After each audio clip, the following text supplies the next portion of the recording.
बहुत समय पहले नितेश नामक एक आदमी एक छोटी सी गांव में रहता था।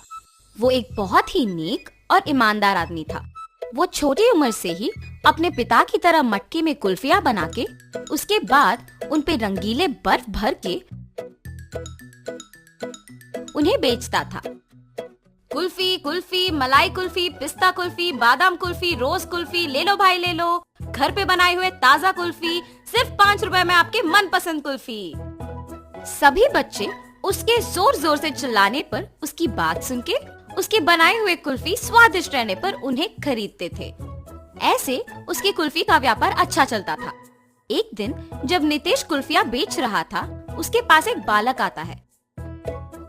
अंकल, जरा ये लेके मुझे एक कुल्फी देना। तुम सोने का चेन के बदले में कुल्फी मांग रहे हो? किसका है ये?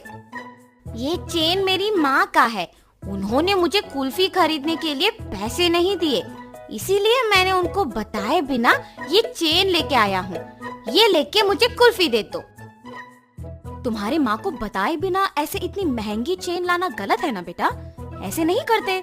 ये चेन अपने माँ को वापस कर दो। मुझे तभी पैसे दो जब तुम्हारे पास है। ऐसे कह के उस बच्चे को कुल्फी देके वहाँ से चला जाता है। मगर जब वो कुल्फी खाते हुए चल रहा था, उसे एक और कुल्फी बेचने वाला दिख जाता है और वो सोचता है, अगर मैं इस अंकल को भी ऐसे ही सोने का चेन दूंगा तो वो पहले अंकल की तरह मना करके मुझे मुफ्त की कुल्फी दे देंगे और मैं 2 कुल्फियां खा सकता हूँ। ये ऐसे सोचकर उसके हाथ में रहे कुल्फी को जल्दी से खत्म करके उस दूसरे आदमी के पास जाता है। अंकल अंकल, ये चेन लेके मुझे एक कुल्फी दीजिए ना। ठीक है बेटा, 1 कुल्फी क्या 2 लेके खाओ। ऐसे कह के बबलू के पास से वो चेन लेके उसे 2 कुल्फियां दे के वहाँ से चला जाता है।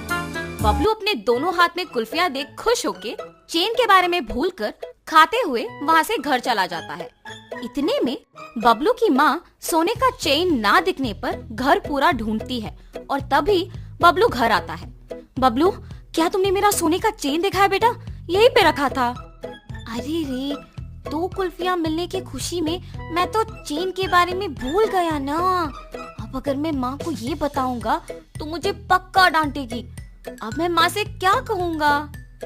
ऐसे वो मन में सोचता है। क्या हुआ बबलू? मेरे सवाल का जवाब दिए बिना क्या सोच रहे हो? कुछ नहीं माँ, मैंने नहीं देखा। हाँ, ठीक है, तुम भी मेरे साथ चेन ढूंढो। शायद मैं यही कहीं भूल गई। वो बहुत महंगा है बेटा।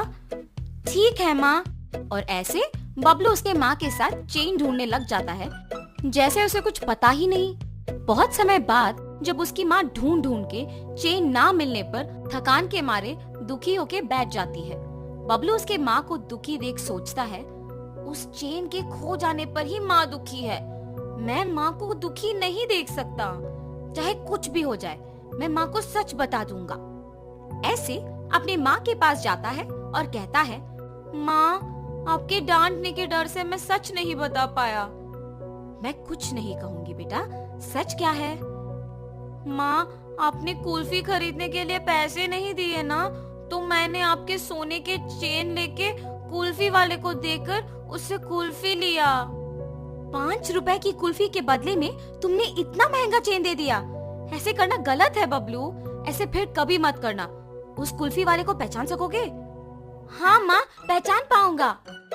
उसके ऐसे कहने पर बबलू की माँ अगले दिन कुल्फी बेचने वालों का इंतजार करती है।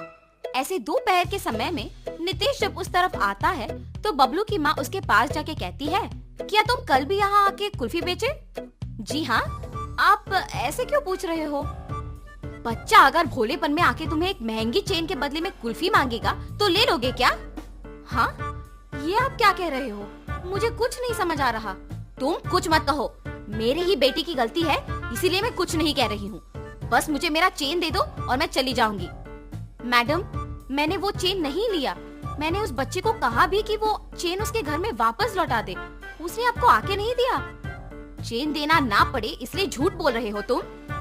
नहीं नहीं, मैं सच कह रहा हूँ। आप अपने बेटे को बुला के पूछिए तो सही। बबलू, बबलू। हाँ माँ। बबलू, क्या यही वो आदमी है जिसको तुमने मेरा सोने का चेन दिया? नहीं माँ। और ऐसे वो अपने माँ को नितेश के साथ जो भी हुआ समझाता है। कल मेरे इस तरफ आने की वजह से ही मुझे सोने का चैन मिला था। काश आज भी ऐसा कुछ हो। ऐसे सोचते हुए उस तरफ जा रहे कुल्फी वाले को बबलू देखता है। माँ वही वो अंकल है जिन्होंने मुझसे चेन लेके कुल्फी दिया था। कल तुमने मेरे बेटे को कुल्फी देके चेन दिया था ना, वापस कर दोगे कि सबको बुलाऊं? अब ये बच्चा इतना जोर से कह रहा है कि मैंने ही लिया है तो मुझे लौटाना ही पड़ेगा, वरना उसकी माँ सबको बुलाएगी। लालच के मारे यहाँ आना अनावश्यक था। चेन दिए बिना क्या सोच में पड़ गए हो तुम? मुझे माफ कीजिए दीदी। ऐसे वो आदमी उसका गलती मानकर उसके पास के सोने का चेन बबलू के माँ को दे देता है। बच्चे मासूमियत में अगर आके महंगे चेन के बदले में अगर कुल्फी मांगे तो क्या दे दोगे? उन्हें इतना भी नहीं बताओगे कि वो गलत है? उस कुल्फी वाले ने ऐसे ही लालच के बिना मेरे बच्चे को गलती करने से रोका था। आइंदा ऐसे कभी मत करना, इस आदमी से सीखो। मुझे माफ कीजिए भाई साहब, मैंने आपकी गलती के बिना आपको निंदित किया। कोई बात नहीं जी, मुझे बस खुशी है कि आपको आपकी चेन मिल गई। बेटा ऐसे कभी मत करना। मैंने सोचा कि वो अंकल भी आपकी ही तरह चेन लौटा देंगे। सब लोग एक जैसे नहीं होते बेटा, अच्छे लोग और बुरे लोग होते हैं। इसीलिए घर में अपने माँ बाप को बताए बिना कुछ नहीं करना चाहिए।